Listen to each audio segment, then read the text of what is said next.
Oke, Assalamualaikum warahmatullahi wabarakatuh. Selamat pagi dan selamat siang semuanya yang sedang menonton. Ah, Kami dari kelompok 3 ingin mempresentasikan tugas besar yang sudah kita buat tentang analisis nilai mahasiswa dengan jumlah data sekitar 60 data dengan ada 10 fitur yang bisa digunakan oleh para user. Sebelumnya, di sini perkenalkan, nama saya Bagas Wahyu Dwi Utomo. Saya dengan NIM 14. Selanjutnya ada teman-teman saya, silakan perkenalan dari Dea. Izin memperkenalkan diri, perkenalkan nama saya Dia Fasa Sania dengan NIM akhir 31. Silakan lanjut. Hanif. Perkenalkan, nama saya Hanifah Safianuddin. Saya dengan NIM akhir 15. Silakan lanjut. Naila. Baik, perkenalkan nama saya Aska Naila Muna Zulfa dengan NIM akhir 54.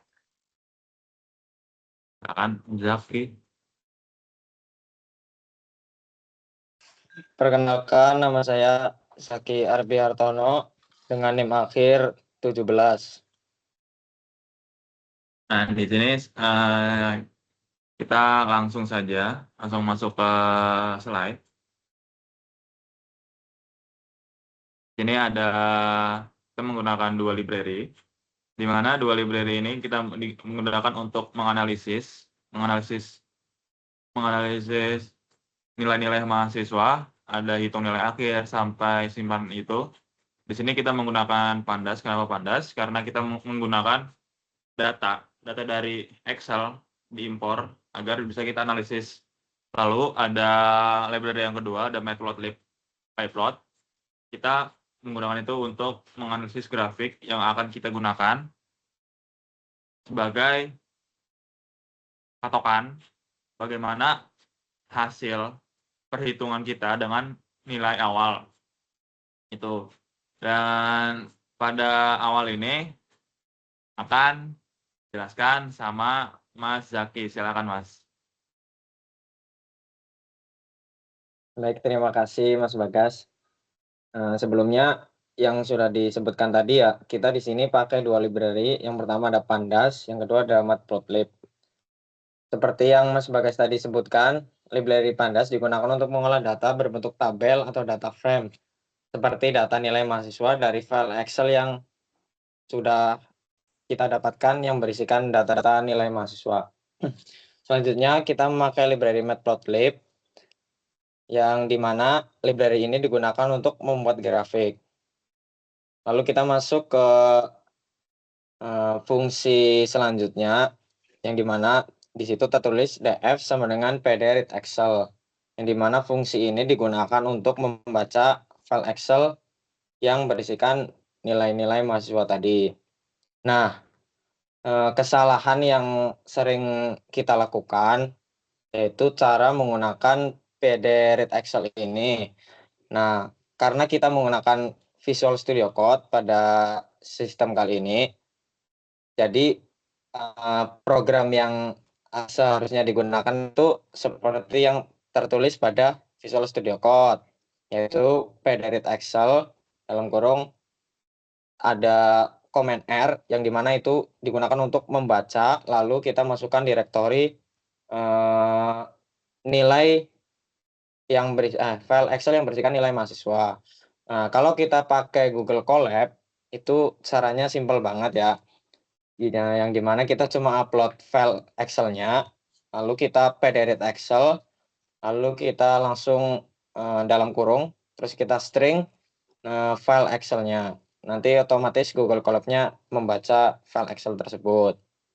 Nah, hasil pembacaan dari file Excel tersebut disimpan ke dalam variabel df, yaitu data frame. Nah, data frame ini tuh berisikan kolom-kolom nilai mahasiswa, misalnya nilai tugas, nilai UTS, nilai UAS, dan jumlah kehadiran mahasiswa.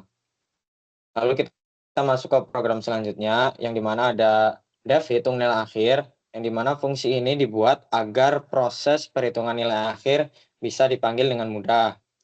Lalu ada df nilai akhir, yang dimana berfungsi sebagai untuk menghitung nilai akhir mahasiswa. Nah, di sini juga dijelaskan bobot-bobot nilai dari setiap nilainya. Yang pertama ada tugas, yaitu dengan bobot nilai 25%, UTS 30%, UAS 35%, dan jumlah kehadiran 10%. Lalu kita masuk ke program selanjutnya, yaitu DF status kelulusan. Nah, fungsi ini digunakan untuk menentukan status kelulusan dari setiap mahasiswa. Nah, pada fungsi ini terdapat fungsi apply yang digunakan untuk mengecek setiap nilai akhir mahasiswa. Jika nilai akhirnya lebih besar dari 60, maka dinyatakan lulus. Dan jika nilai akhirnya kurang dari 60, maka dinyatakan tidak lulus. Lalu masuk ke DF predikat, yang dimana program ini berfungsi untuk menentukan predikat nilai. Nah, kriteria predikat nilai yang kita masukkan ada 5. Nah, untuk predikat A, yaitu dengan nilai akhir lebih besar atau sama dengan 85. Predikat B lebih besar atau sama dengan 75. Predikat C lebih besar atau sama dengan 65. Predikat D lebih besar atau sama dengan 50. Dan predikat E kurang dari 50.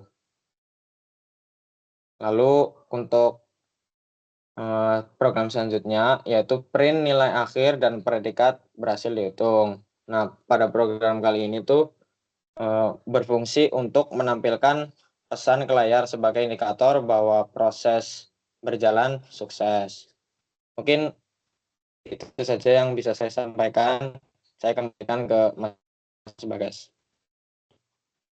Oke, selanjutnya fitur selanjutnya ada tambah fitur akademik akan dijelaskan sama Mas Hanif. Oke, silakan.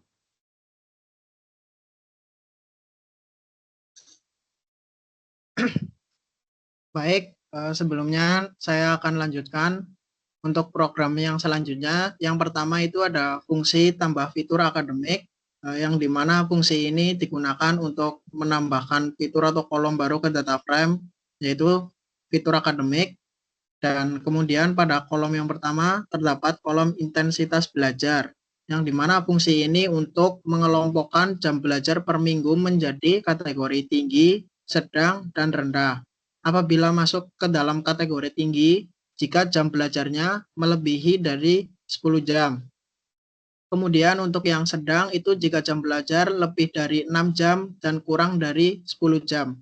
Dan untuk yang rendah, jika jam belajar kurang dari 6 jam.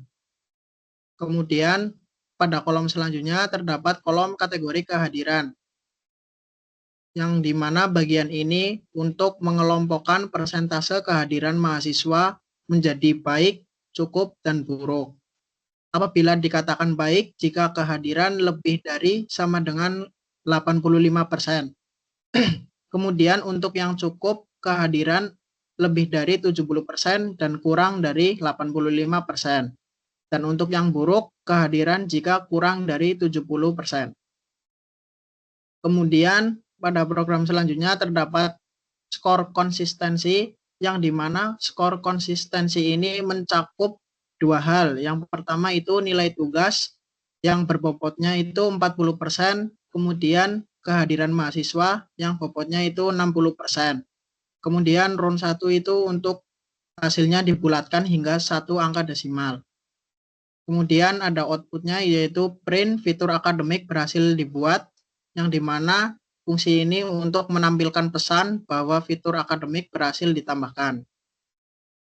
Kemudian terdapat fungsi tambah rata-rata nilai, yang dimana di rata-rata nilai ini dihitung dari 3 hal. Yang pertama itu nilai tugas, kemudian nilai UTS, dan nilai UAS. Nah, terdapat round 2 yang dimana nanti hasilnya akan dibagi dengan 3 dan dibulatkan hingga 2 angka desimal. Kemudian yang terakhir terdapat print rata-rata nilai berhasil ditambahkan, yang dimana fungsi ini untuk menampilkan pesan bahwa kolom rata-rata nilai telah berhasil dibuat. Mungkin itu saja yang bisa saya jelaskan. Saya kembalikan ke Mas Bagas. Oke. Selanjutnya ada fitur tampil data sampai filter kelulusan akan dijelaskan sama Dea. Mbak Dea, silakan. Baik, di sini izin menjelaskan. Untuk fungsi def tampil data sendiri untuk menampilkan data awal. Selanjutnya ada print df head, di mana untuk menampilkan 5 baris data dari data frame, di mana untuk mengecek struktur data awal. Selanjutnya ada def analisis statistik dan print df describe, di mana ini untuk analisis statistik deskriptif, yang dimana outputnya meliputi jumlah data, rata-rata data, maksimal, minimal, dan kuartil. Selanjutnya, di sini ada def ranking mahasiswa, di mana untuk menampilkan peringkat mahasiswa berdasarkan nilai akhirnya. Berikutnya ada ranking sama dengan df short values, nilai akhir, ascending sama dengan false, di mana terdapat fungsi dari df short values ini untuk mengurutkan data frame, dan nilai akhir ini menunjukkan kolom yang akan menjadi dasar pengurutan, dan ascending sama dengan false ini untuk mengurutkan nilai dari yang terbesar ke nilai yang terkecil. Selanjutnya ada print ranking, ID mahasiswa, nilai akhir, predikat, dan head 10, di mana akan menampilkan kolom ranking yang terdapat 3 kolom, yaitu kolom ID mahasiswa, kolom nilai akhir, dan kolom predikat yang terdapat isinya 10 barisan pertama. Selanjutnya ada fungsi dari def filter kelulusan, di mana akan menyaring data mahasiswa yang berdasarkan status kelulusannya. Selanjutnya ada pilihan sama dengan input, pilih 1 sama dengan lulus, 2 sama dengan tidak lulus. Di sini program akan meminta user untuk menginput, untuk memilih angka 1 jika ingin melihat data mahasiswa yang memiliki status kelulusan bernilai lulus, dan meminta user untuk memilih angka 2 jika ingin melihat data mahasiswa yang memiliki status kelulusan bernilai tidak lulus.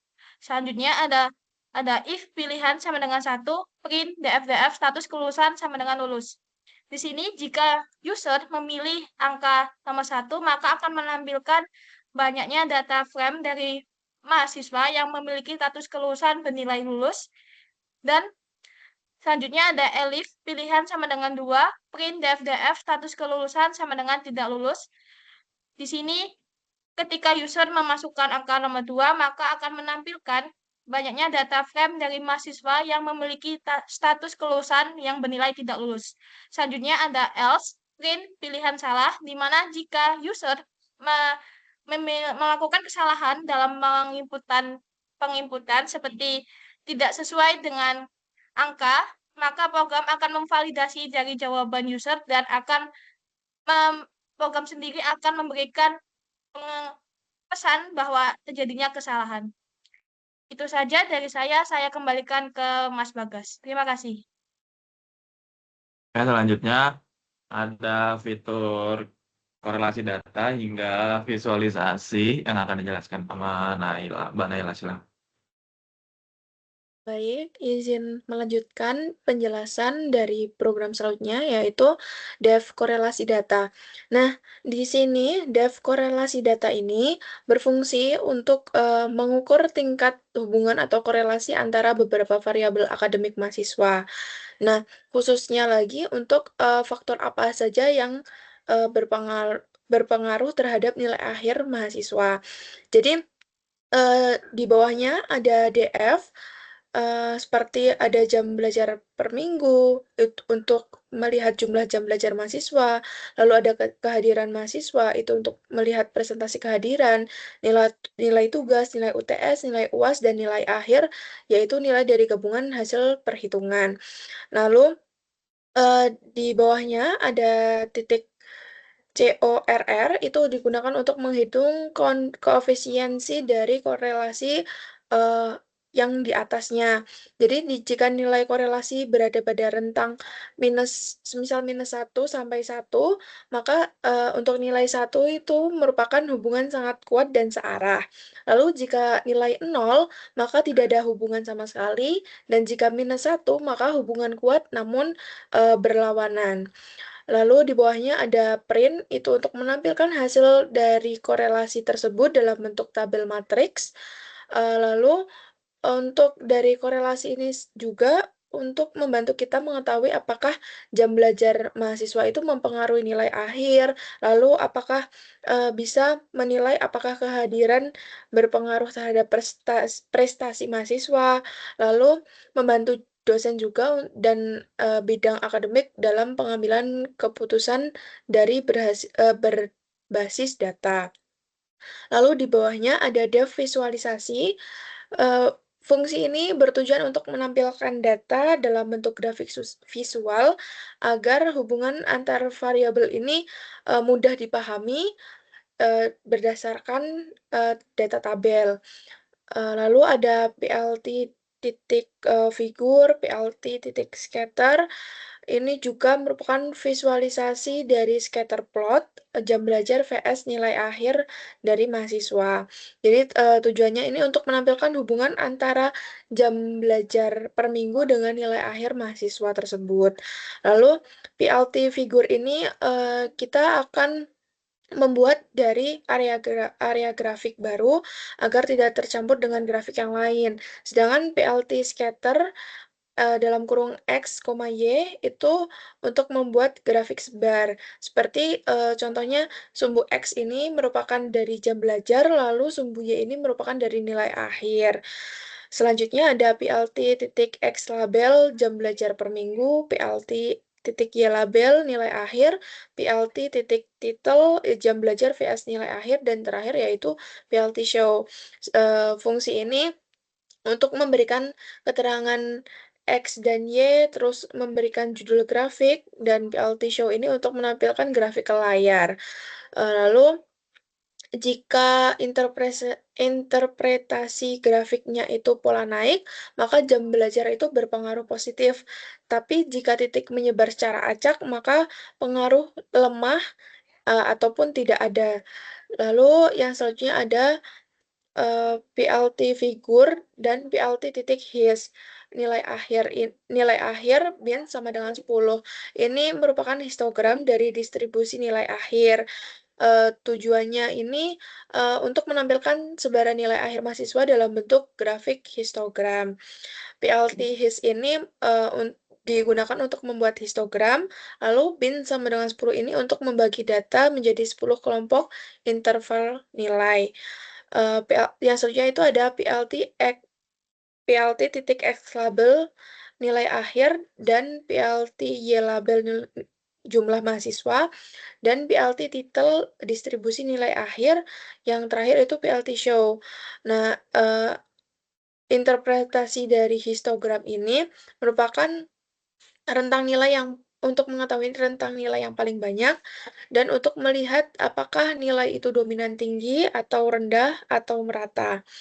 Jadi pada intinya korelasi data ini untuk menganalisis hubungan antar variabel akademik, lalu scatter plot itu untuk menunjukkan pengaruh jam belajar terhadap nilai mahasiswa, dan histogram ini untuk menunjukkan distribusi nilai akhir mahasiswa. Sedangkan visualisasi itu untuk mempermudah kita ataupun user dalam menganalisis dan pengambilan keputusan. Mungkin cukup sekian dari saya. Mohon maaf apabila masih ada kurang. Saya kembalikan ke Mas Bagas. Terima kasih. Oke, saya izin melanjutkan untuk program selanjutnya. Ada dev simpanan Excel yang digunakan untuk menyimpan berbagai analisis yang sudah digunakan seperti seperti nilai akhir, fitur akademik, rata-rata nilai, dan analisis statistik. Itu akan disimpan dalam data nilai mahasiswa finale, yang dimana nanti hasil-hasil perhitungan semuanya akan disimpan di file yang baru bernama finale. Lalu indeks sama dengan false itu berguna untuk merapihkan agar sesuai dengan baris yang sedang dihitung. Lalu ada print, data berhasil disimpan, bertujuan untuk memberi tahu user agar data yang tadi dianalisis itu sudah disimpan di file yang baru. Gitu. Lalu ada while true, itu akan sebagai perulangan untuk menampilkan terus-menerus tanpa batas sampai si user mengetikkan inputan berisi 0. Nah, di sini nanti jika si user tidak mengetikkan 0, berarti nanti perulangan akan terus-menerus berjalan sampai yang dimau oleh user, seperti tampilkan data, hitung nilai akhir, predikat, dan kelulusan. Nah, lalu di sini ada menu sama dengan input, itu untuk memberi inputan untuk user agar memilih inputan di antara 0 sampai 10 untuk memilih dan menjalankan beberapa program yang tadi sudah dijelaskan di atas, seperti tampil data, hitung nilai akhir, dan itu sampai simpan Excel. Nah, jika user mengetikkan 0, itu akan program selesai dan akan perulangan itu akan selesai, akan break. Nah, jika dari user tidak memilih di antara 0 sampai 10, itu akan mengeluarkan output menu tidak valid. Tuh. Oke, kita langsung masuk ke run-nya aja. Sebelum ke run, kita harus menyiapkan sebuah data yang ingin dianalisis. Seperti ini, kita sudah membuat sekitar ada 60 data. Itu berisi dari ID mahasiswa, jam belajar per minggu, kehadiran mahasiswa, jumlah tugas, nilai UTS, dan nilai UAS. Nah, nanti dari semua ini akan dihitung untuk menganalisis semua yang ada pada program ini, seperti hitung nilai akhir, status kelulusan, predikatnya apa. Nah, gitu. Oke, coba sekarang kita run dulu.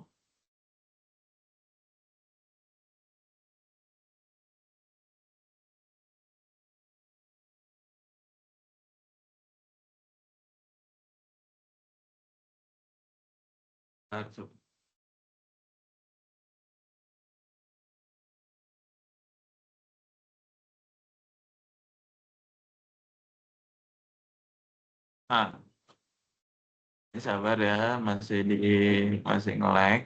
Nah, di sini sudah memulai perulangan awal, dan kita coba masuk ke menu tampilkan data. Nah, itu tuh sesuai dengan program kita yang sudah kita buat. Kita menggunakan DFhead. Nah, itu akan memperlihatkan data awal dari sebuah Excel dari indeks 0 sampai indeks 4. Kenapa indeks 0? Karena di sini DFhead itu kegunaannya melihat data dari nilai indeks 1 sampai indeks 5, maksimal itu 5. Itu. Lalu ada 2, kita coba hitung nilai akhir, predikat, dan kelulusan. Nah, di sini jika sudah nilai akhir dan predikat berhasil dihitung, nanti akan disimpan pada file yang baru. Nah, dalam menu ini terdapat 3 komponen. 3 komponen ada nilai akhir, status kelulusan, dan predikat. Nah, di sini nanti akan berketergantungan untuk fitur-fitur selanjutnya, seperti analisis, ranking mahasiswa, dan filter kelulusan, akan bergantung dari nilai akhir ini. Tuh. Nah, status kelulusannya, jika di atas 60 atau sama dengan 60, itu akan lulus. Jika tidak, berarti tidak lulus. Tuh. Itu tadi sudah dijelaskan sama Mas Zaki. Selanjutnya, kita coba menu nomor 3. Menu nomor 3 ada fitur akademik. yang seperti tadi ada intensitas belajar, kategori kehadiran, dan skor konsistensi itu akan ditambahkan ke file yang baru. File baru nanti akan disimpan sebagai analisis para guru-guru atau para dosen. Nah, sebagai intensitas belajar, apakah si belajarnya tuh tinggi kah, atau sedang kah, atau kurang jam belajarnya, atau kategori kehadirannya, itu apakah baik kah, cukup kah, atau malah buruk kah. Nah, skor konsistensi ini ada dua nilai yang berketergantungan, ada nilai tugas dan kehadiran mahasiswa itu akan mempengaruhi skor konsistensi. Bagaimana semisal kita nilai tugasnya kecil, tapi kehadiran juga kecil, itu akan mempengaruhi kepada skor konsistensi kita. Lalu kita coba fitur nomor 4. Nomor 4 adalah tambah rata-rata nilai. Nah, di sini tambah rata-rata nilai itu akan menambahkan rata-rata nilai yang mencakup dari nilai tugas, nilai UTS, dan nilai UAS, akan digabung dan membuat kolom baru dan dibulatkan ke angka 2 desimal. Lalu ada analisis statistik. Di sini analisis statistik itu menggunakan describe. Nah, describe ini memudahkan menganalisis statistik deskripsi agar memudahkan bagaimana melihat rata-rata dari nilai, siapa yang paling kecil, siapa yang paling gede. Nah, di sini bisa melihat dari skor konsistensinya yang paling besar itu sekitar 57,0. 57,0 itu punyanya mahasiswa yang di kolom. Lalu rata-rata nilai paling kecil itu ada di 57,67. Lalu maksimalnya ada di 95, atau paling tinggi di skor konsistensi itu ada di 95. Lalu rata-rata nilai itu ada di nilai 92. Di sini juga bisa melihat rata-rata dari semua mahasiswa, skor konsistensinya itu ada sekitar 76,16. Itu ada rata-rata skor konsistensi dari 60 mahasiswa yang sudah dibuat tadi. Lalu juga ada rata-rata nilai yang sudah dibuat, rata-rata nilai pada 60 mahasiswa yang sudah dibuat sekitar 73,59, atau dibulatkan sekitar 74. Gitu, teman-teman. Lalu ada ranking mahasiswa. Nah, ranking mahasiswa ini melihatkan 10 nilai teratas dengan predikat A, siapa yang paling tinggi, dan berketergantungan dengan nilai akhir. Semisal nilai akhirnya ya emang kurang, berarti tidak memasuki ranking mahasiswa 1 sampai 10 gitu. Kenapa kita ngambilnya 10? Karena di sini kita menggunakan head 10. Nah, itu mengambil indeks 0 sampai indeks 9 kalau 10. Karena kita mulai dari 0. Nah, di sini yang keluar ada ID mahasiswa, nilai akhir, itu sudah sesuai dengan apa yang kita program di awal gitu.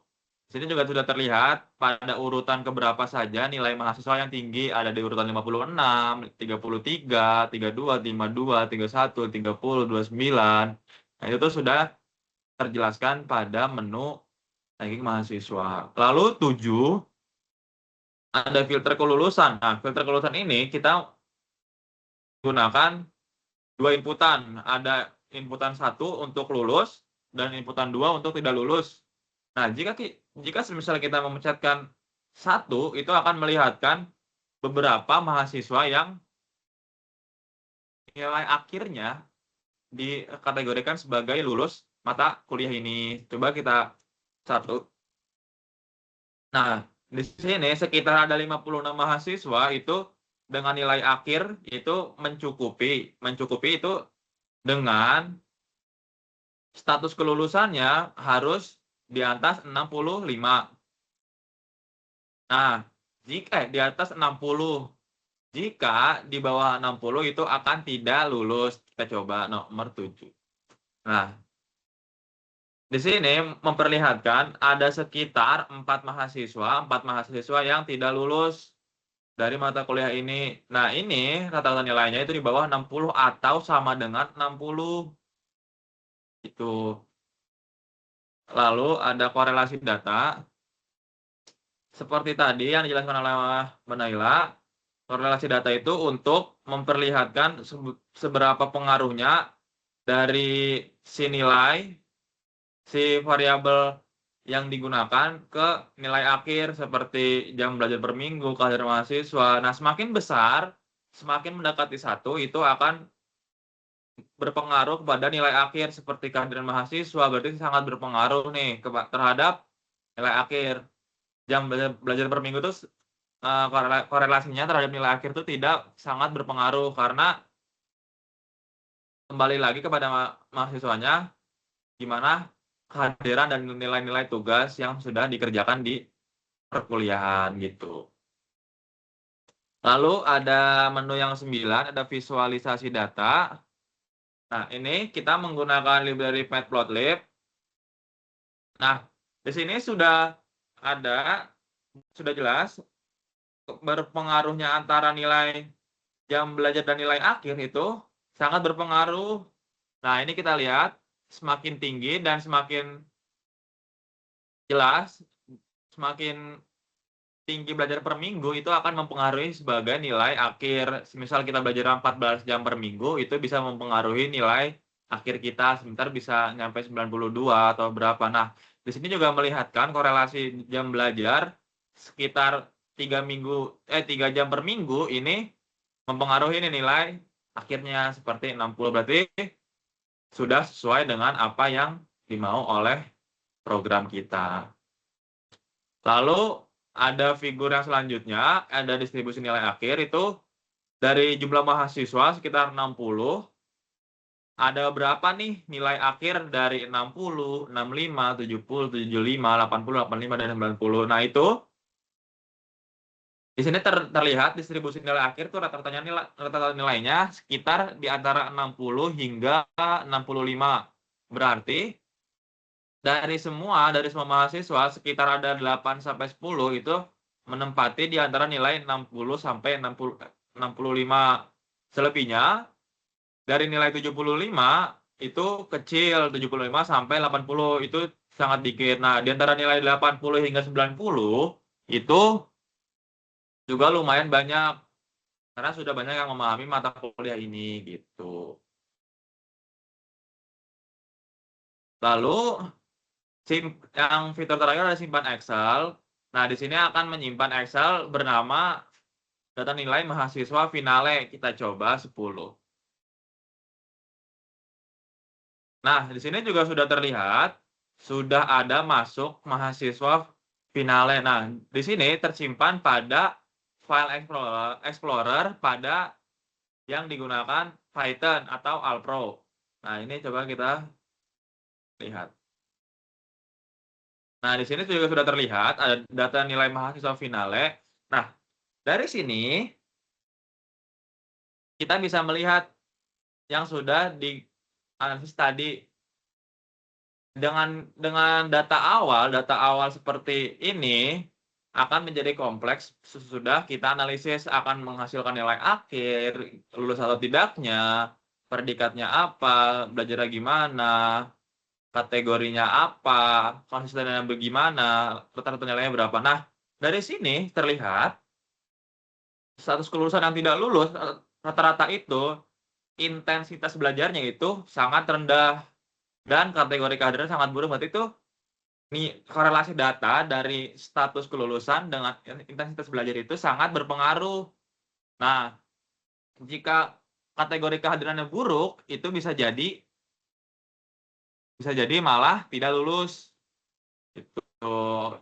Pokoknya ini saling berpengaruh untuk ke nilai akhir dan status kelulusannya. Ini sudah sampai bawah, sudah sampai menjelaskan hingga akhir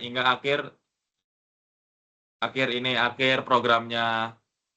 Lalu yang terakhir ada keluar. Ini jika kita mencetkan keluar, itu kita ketik 0. Sudah seperti yang dijelaskan tadi, jika kita mengetikkan 0 atau menginisiasikan 0, itu akan mengeluarkan program dan memberhentikan perulangan while true. Dan akan mengeluarkan program selesai atau terima kasih. Kita coba lagi, coba untuk jika kita tidak memilih. Ada teman-teman. Nah, misal kita memilihnya 12. Nah, 12 ini akan tidak mengeluarkan output menu tidak valid karena kenapa? Karena 12 itu tidak ada di angka-angka yang sudah diinisiasikan pada program. Karena cuma sampai 0 sampai 10. Nah, gitu. Sudah selesai. Sekian dari kelompok 3 tentang presentasi tugas besar mata kuliah Python-nya. Kurang lebihnya mohon maaf dari saya.